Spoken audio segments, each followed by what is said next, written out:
Hello everyone, welcome back to my channel রূপসাস wonder world. কেমন আছো সবাই? অনেক দিন পর তোমরা আমার ভিডিও দেখছো। লাস্ট 2-3টে ভিডিও ধরে তো তোমরা মালিশকার দীঘা ভ্রমণের ভিডিও দেখেছো। আশা করি তোমাদের খুব ভালো লেগেছে। সো আজকে বুধবার আর আমার মামাবাড়িতে কালী পুজো আছে। পৌষ মাসের অমাবস্যা যে পুজো হয়, পৌষ কালী পুজো, অনেক অনেক বড় করে পুজো হয়। পুরোটাই তোমাদের সাথে শেয়ার করব। কিন্তু এখন আমি অফিসে যাচ্ছি, কারণ 2-3 দিন তো টানা ছুটি নেওয়াটা যাবে না। আর এখন বাজে সকাল প্রায় 10টা আর আমি এখন বেরোবো। তো চলো সারাদিন আজকে কিভাবে কাটাচ্ছি, সারা রাত আজকে পুজো হবে, পুরোটাই তোমাদের সাথে শেয়ার করব। সো পুরো ব্লগটা দেখতে থাকো। সো গাইজ, এখন বাজে সন্ধ্যে 7টা আর আমি রেডি হয়ে গেছি। অফিস থেকে 6টার সময় ফিরে আমি একটু রেস্ট করছিলাম। তারপর রেডি হয়ে, জানোই তো আজকে উপোস আছে, সবার উপোস আছে। তো আমি এখন যাচ্ছি মামাবাড়ি, মা আগে চলে গেছে। তো চলো পুরো কালী পুজোর ক্লিপটা তোমাদের সাথে শেয়ার করি। সো আমি চলেছি মামা বাড়িতে পৌষ কালী পুজোয় এনজয় করতে, পুজো দিতে। তো সবাই মিলে, পুরো ফ্যামিলি মিলে দারুণ মজা হতে চলেছে। পুরো ব্লগটা দেখতে থাকো আর চ্যানেলটাকে সাবস্ক্রাইব করে দাও, তবেই তো তোমাদেরকে নিয়ে এগোতে পারবো। তো চলো মামা বাড়ির দিকে যাওয়া যাক। আর এখানে আমি ওয়েট করছি অটো বা টোটো কিছুর একটা জন্য, কারণ এখানে অটো টোটো আমি কিছু পাচ্ছিলাম না। পুজোর তো প্রচুর কাজ থাকে, প্রচুর নিয়ম থাকে, ভীষণ ব্যস্ত মামা বাড়িতে সবাই। আমারও উচিত ছিল সকাল সকাল যাওয়ার, মানে সকাল বেলাটাই যাওয়ার, কিন্তু অফিসের জন্য আমি যেতে পারলাম না, তোমাদেরকে তো আগেই বললাম। তো সারাদিন উপোস করে অফিস করে শরীরটা একটু খারাপ লাগছিল। যাই হোক, তো আমি রিক্সা এখানে পেয়ে গেছি আর রিক্সা করে আমি চলেছি মামাবাড়ির পথে। আর আগের দিনের মামাবাড়ির ব্লগের ভিডিওতে তোমাদেরকে একটা মাঠ দেখিয়েছিলাম দিনের বেলা, তো সেই মাঠটাই এটা রাতের দৃশ্য। এখানে ক্যারাটে শেখানো হয়। তো আমি চলে এসেছি আমার মামাবাড়ির সামনে। আর এই হচ্ছে আমার মামাবাড়ি। পুরো বাড়িটাকে ছোট ছোট লাইট দিয়ে খুব সুন্দর করে সাজানো হয়েছে। তারা মায়ের বাড়িতে আসার খুশিতে বাড়িটাকে সুন্দর করে এরকম ভাবে সাজানো হয়েছে।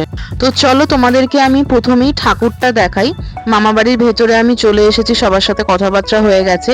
এবার আমি দেখাবার, ওই যে আমার মা দাঁড়িয়ে রয়েছে, এবার আমি তোমাদেরকে ঠাকুরটা দর্শন করাই। এই হচ্ছে মায়ের মূর্তি। এইবারের মায়ের মূর্তিটা দেখে আমিও খুব অবাক হয়ে গেছিলাম, কারণ ভীষণ সুন্দর মূর্তি বানানো হয়েছে এবছর। এতটা সুন্দর মুখটা তৈরি করা হয়েছে আমরা কেউ ভাবতেই পারিনি। তো একটা বেনারসি শাড়ি পরানো হয়েছে, একটা লাল রঙের গোল্ডেন কাজ করা বেনারসি শাড়ি তারা মাকে পরানো হয়েছে। তারা মায়ের মুখটা তোমাদের কেমন লাগছে অবশ্যই কিন্তু আমাকে কমেন্ট করে জানাও। আর এখানে ইনি হচ্ছেন আমাদের ঠাকুর মশাই। ঠাকুর মশাই সমস্ত পুজোর কাজকর্মগুলো দেখে নিচ্ছেন, সব জিনিসপত্রগুলো গুছিয়ে নিচ্ছেন। এবার পুজোতে বসতে হবে। আমরা অনেকেই হয়তো জানো যে এবছর পৌষ কালী পুজোর যে অমাবস্যা, সেই অমাবস্যাটা লেগেছে হচ্ছে সন্ধ্যে 8টা নাগাদ। 10ই জানুয়ারি বুধবার রাত 8টা 10 নাগাদ অমাবস্যা লেগেছে, আর ছাড়বে হচ্ছে বৃহস্পতিবার বিকেল 5:30টা নাগাদ, মানে 11 তারিখে। মামা বলো কিছু, আজকে আমাদের কালী পুজো, আমাদের বছরের কালী পুজো, পৌষ কালী পুজো। বাপের বাড়িতে। তো আমরা সবাই আজকে খুব মজা করব, আনন্দ করব। তোমরা সবাই দেখতে দেখো ভিডিওটা। যে জায়গাটা তোমাদের দেখাচ্ছি, এটা হচ্ছে আমার মামাবাড়ির ছাদ, যেখানে খুব সুন্দর প্যান্ডেল তৈরি করা হয়েছে। প্রতি বছরই তৈরি করা হয়, আর এখানেই সমস্ত পুজোর কাজকর্ম হয়, মানে ভোগ রান্না, নৈবেদ্য কাটা, ফল কাটা, সমস্ত কিছু, মানে পুজোর যাবতীয় যা যা কাজকর্ম থাকে সবকিছুই এই ছাদেই করা হয়। পরিষ্কার পরিচ্ছন্ন করে সবকিছুর নিয়ম এখানে পালন করা হয়। আর এখানে ভোগগুলো, যে কলাপাতা দিয়ে ঢাকা রয়েছে, এগুলো সমস্ত হচ্ছে তারা মায়ের ভোগ রাখা হয়েছে। সবটাই তোমাদেরকে দেখাবো। চলো আস্তে আস্তে এবার এগোনো যাক। একটু কিছু টুকটাক কাজকর্ম করতে হবে, পুজোর এখনো বেশ কিছু কাজ বাকি। আর এইখানে পুজোর সমস্ত বাসনপত্র রাখা রয়েছে। পুজোর সমস্ত জিনিসপত্র, বাসন, পিতলের বাসন, কাঁসার বাসন, সবকিছু এখানে রয়েছে। আর ওইখানে প্রদীপ রয়েছে, প্রদীপগুলো জ্বালানো হবে। তো চলো পুজোর ওখানে যাওয়া যাক। একটু পরেই মালা পরানো শুরু হবে। আর এই হচ্ছে আমার মেজমামি, দেখো প্রথমেই ক্যামেরা দেখে মুখটা ঢেকে নিচ্ছে। তো যাই হোক, মেজমামি, ছোট মামি, সবার সাথে তোমাদেরকে আলাপ করাবো, সবাইকে দেখাবো। আর এটা হচ্ছে আমার দিদা। দিদা তো বাড়ির কর্ত্রী, উনি তো কাজে ব্যস্ত থাকবেনই। আর এখানে ঢাকি দাদা যিনি আছেন, উনি ঢাক বাজাচ্ছেন। আমাদের মালা পরানো শুরু হয়ে গেছে। এটা আমাদের মামাবাড়ির নিয়ম যে পুজো শুরু হওয়ার আগে সবাই একটা একটা করে মালা ঠাকুরকে পরান। তো সবাই মিলেই আমরা মালা পরাবো। প্রথমেই একটা জবার মালা দিদা তারা মাকে পরাচ্ছে, কারণ দিদা সবার বড়, সবার বয়োজ্যেষ্ঠ, সবার গুরুজন। তো প্রথমে প্রতি বছরই ওনাকে দিয়ে মালা পরানোটা শুরু হয়। যখন আমার দাদু বেঁচে ছিলেন তখন সবার প্রথমে উনি মালা পরাতেন। এই বছরেও সেই নিয়মের কোনো ব্যতিক্রম হবে না। তো প্রথমেই উনি মালা পরিয়ে নিলেন, তারপর আমরা সবাই একে একে মালা পরাবো। প্রথমে আমার মেজো মামা মালা পরাচ্ছেন, দেখতেই পাচ্ছ এটা আমার মেজো মামা, পিছন দিক থেকে দেখা যাচ্ছে। তো ক্যামেরায় কোথাও না কোথাও সামনে তোমরা দেখতে পেয়েই যাবে। তো সবাই যেহেতু ব্যস্ত ছিল, আলাদা আলাদা করে সবার আর ক্লিপ নেওয়া হয়নি। আসলে কি বলতো, পুজোর বাড়িতে তো সবাই ভীষণ ব্যস্ত থাকে, বিশেষ করে এই কালী পুজো, দুর্গা পুজো যাদের বাড়িতে হয় তারা তো ব্যস্ততার পরিমাণটা জানেই। আর বছরের একটা দিনই এরকম পুজো হয়। তো আমার মামা বাড়িতে এই পৌষ কালী পুজোটা ভীষণ বড় করে হয়, অনেক লোকজন আসেন। তো সবার খেয়াল রাখতে হয়, সবাই যাতে ঠিকঠাক করে আতিথেয়তা পায় সেদিকে সবাইকে দেখতে হয়। তো এখানে আমার মেজো মামির মালা পরানো হয়ে গেছে আর মামি প্রণাম করছে। আর তারা মাকে খুব সুন্দর লাগছে জবার মালাতে। আরো মালা তারা মায়ের গলায় পড়বে, আমরা সবাই প্রত্যেকেই মালা পরাবো। গোটা ভিডিওটায় তোমরা প্রত্যেককেই দেখতে পাবে। তো যখন যাকে দেখতে পাবে তাদের পরিচয়টা আমি তোমাদের দিয়ে দেব। আলাদা আলাদা করে সবার সাথে তো আমি ভিডিও করে কথা বলাতে পারিনি। এখন যে দুজন মালা পরাচ্ছে তারা হলেন আমার ছোট মামা আর আমার ছোট মামি। তো দুজনে একসাথে এখানে মালা পরালো তারা মায়ের গলায়। তো এবার আমার মায়ের পালা, কারণ মেজো মামা, মেজো মামি, ছোট মামা, ছোট মামি, তারপরেই তো আমার মা। এখানে আমার মা মালা পরিয়ে দিচ্ছে, মালা পরিয়ে এখন প্রণাম করছে। তো বড়দের সবার মালা পরানো হয়ে গেলে এবার ছোটদের পালা। একে একে বোন, ভাইরা, আমি সবাই আমরা মালা পরাবো। এটা আমার বড় ভাই, মানে ছোট মামার বড় ছেলে। তো আমার মেজো মামির একটা মেয়ে আর ছোট মামার 2 ছেলে। এটা বড় ভাই, ছোট মামার বড় ছেলে। তো ও এখন মালা পরাচ্ছে। এই যে এটা আমার ছোট ভাই, আমার ছোট ভাই একটা নীলকণ্ঠ ফুলের মালা নিয়ে নিয়েছে, তারা মায়ের গলায় পরিয়ে দিল। সৃজার মানে আমার মেজো মামার মেয়ের মালা পরানো হয়ে গেছে। আর সবার শেষে আমরা 4 ভাই বোন একসাথে মালা পরালাম। এবার 2 মামা একসাথে মালা পরাবে। এই যে আমার ছোট মামা আর মেজো মামা দুজনে একসাথে একটা বেলপাতার মালা তারা মাকে পরিয়ে দিল। এটা আমাদের প্রতি বছরেরই নিয়ম। তোমাদেরকে এবছরের ভিডিওটা আমি শেয়ার করতে পারছি তার জন্য নয়, প্রতি বছরেরই আমাদের একই নিয়ম থাকে। এবার সাহা পরিবারের মেয়ে বউরা একসাথে মালা পরাবে। এখানে মেজো মামি, ছোট মামি, দিদা, মা সবাই একসাথে রয়েছে। একসাথে একটা খুব সুন্দর মালা তারা মায়ের গলায় পরানো হলো, সবাই মিলে একসাথে প্রণাম করছে। এবার বাড়ির ছেলেরা আর ছেলের বউরা একসাথে মালা পরাবে 4 জন। এখানে মেজো মামা, মেজো মামি, ছোট মামা, ছোট মামি 4 জনে মিলে একসাথে এই সুন্দর গোলাপ ফুলের মালাটা তারা আমার গলায় পরিয়ে দিচ্ছে। তো কেমন লাগছে আমার মামা বাড়ির পুজো অবশ্যই কিন্তু আমাকে জানাও। এবার মালা পরানো শেষ হওয়ার পর পুজো শুরু হবে। প্রতি বছরই পুজো খুব সুন্দরভাবে পালন করা হয়, কিন্তু এবছরের পুজোটা একটু অন্যরকম ছিল, একটু বেশি আমরা এনজয় করেছি।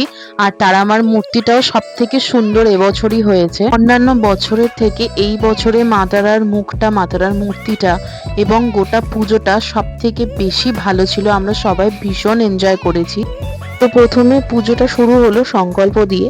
এ তো তোমরা জানোই যে পুজো শুরুর সময় প্রথমেই সংকল্প করতে হয়। সংকল্প মানে হলো বৈদিক বা শাস্ত্রিক উপায়ে সমস্ত কিছু আচার নিয়ম সবকিছু মেনে শুভ বা ভালো কিছু শুরু করার প্রস্তাব। এবছর আমার ছোট মামা সংকল্প করছে। সংকল্প শেষ হওয়ার পর পুজো শুরু হবে। ততক্ষণে আমি আর ছোট মামি মিলে এখানে ফল টল কেটে নৈবেদ্য সাজিয়ে সবকিছু জোগাড়জাটি করছিলাম। মেজো মামি অন্য একটা কাজে ভীষণ ব্যস্ত ছিল।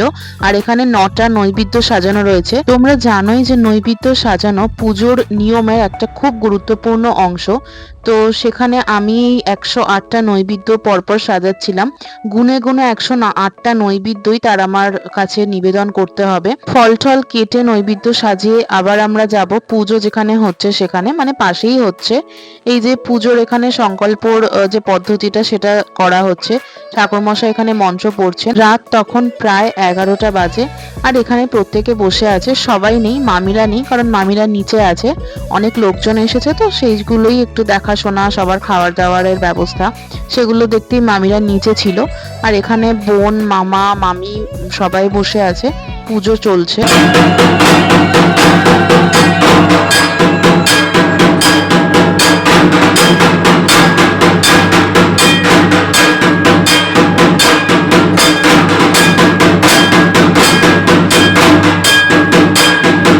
একে একে প্রত্যেক বউরা মায়ের বরণ করছে। এখানে প্রথমে মেজো মামি বরণ করছে, এবার ছোট মামির পালা। ছোট মামি এখানে তারা আমাকে বরণ করে নিচ্ছে। ছোট মামির বরণ করা শেষ, এবার মায়ের পালা। তো মা এখানে তৈরি তারা আমাকে বরণ করার জন্য, আর মা খুব সুন্দর করে তারা আমাকে বরণ করে নিচ্ছে। প্রত্যেকেই করবে, আমার দিদাও এরপর বরণ করবে। মায়ের বরণ করা শেষ, এবার আমার দিদার পালা। তো এখানে অনেকেই হয়তো বলবেন যে দিদার যেহেতু স্বামী নেই, মানে দাদু তো মারা গেছেন, দিদা বিধবা মানুষ, উনি কিভাবে বরণ করছেন।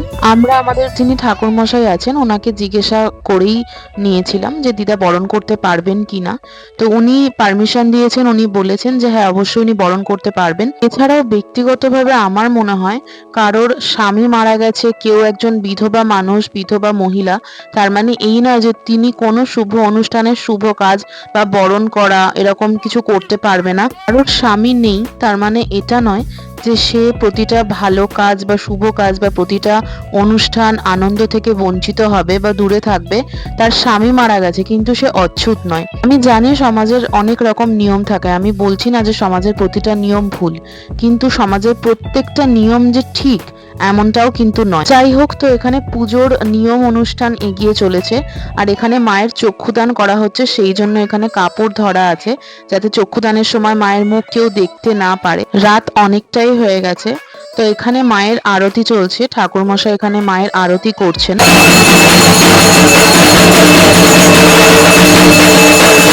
108টা প্রদীপ জ্বালানোর পালা। তো এখানে আমরা সবাই মিলে প্রদীপটা জ্বালাচ্ছি, এই প্রদীপটা দিয়ে মায়ের আরতি করা হবে। তো এখানে পরপর দুটো প্রদীপ রাখা রয়েছে। আরতি শেষ, আর এখানে প্রদীপের আগুনটা একটু বেশি জ্বলছে কারণ ঘিটা একটু বেশি পড়ে গেছে আর নতুন সলতে, সেই জন্য আগুনটা এরকম ভাবে জ্বলছে। ঠাকুরমশাই এখানে পঞ্চপ্রদীপ দিয়ে মায়ের আরাধনা করছেন, মায়ের আরতি করছেন। তো প্রায় শেষের পথে, এবার যজ্ঞের পালা। যজ্ঞের পর প্রসাদ খেয়ে সবাই উপোস ভাঙবে। তো এখানে যজ্ঞ শুরু হয়ে গেছে, খুব সুন্দর করে আমাদের ঠাকুরমশাই যজ্ঞ করেন। ওং গং গণেশায় স্বাহা ওং হ্রিং সূর্যায় স্বাহা ওং বিষ্ণবে স্বাহা ওং শিবা। তো শেষ, রাত প্রায় 3টে বাজে, এখানে ঠাকুরমশাই খেতে বসেছেন। তো পুজো শেষের পর আমরা সবাই মিলে ভোগের প্রসাদ খাই। তো সবাই প্রায় উপোস, আর সবাই সারা রাত জেগে আমরা পুজো করি। তো এবার প্রসাদ খেয়ে উপোস ভাঙার পালা। তো আমার ছোট মামি এখানে সবাইকে খেতে দিচ্ছে। অনেক রকম অনেক পদের ভোগ আমাদের তারামাকে নিবেদন করা হয়। এখানে খিচুড়ি, পোলাও, লাবড়ার তরকারি, পনিরের তরকারি, 5 রকম ভাজা, থোড় ছেচকি, মিষ্টি, পায়েস, চাটনি, সব কিছু সব রকম ভোগ থাকে। এখানে দিদারা খেতে বসেছেন, ইনি আমার দিদা, আর এখানে আমার মেজো মামির কাকি রয়েছেন। এবার সবার খাওয়া হয়ে গেলে তারপর আমরা খেতে বসবো। আর এই যে রসগোল্লার হাঁড়ি নয়, রসগোল্লার কন্টেনার, যেটা আমার মাকে দেওয়া হয়েছিল। আর এখানে এবার ফাইনালি আমি খেতে বসে গেছি। সারা দিন সারা রাত উপোসের পর এখানে প্রথমে নিয়ে নিয়েছি খিচুড়ি আর লাবড়ার তরকারি। আমার বাড়ির গোটা 3 তলাটাই ঠাকুর ঘর আর ছাদ। তো এখানে অনেক জায়গা, যেখানে পুজো হয়েছে সেখানে তারামার সামনে বসেই আমরা ওনার প্রসাদ সবাই মিলে ভাগ করে খাচ্ছি, খাওয়া দাওয়া করছি। তারপর আমি নিয়ে নিলাম আমার প্রিয় পোলাও আর পনিরের তরকারি। ভোগের রান্নার স্বাদের কিন্তু সত্যি কোনো তুলনা হয় না। সো গাইজ, এখন বাজে প্রায় ভোর 3:45, আর আমাদের তারামা পুজো শেষ হয়ে গেছে।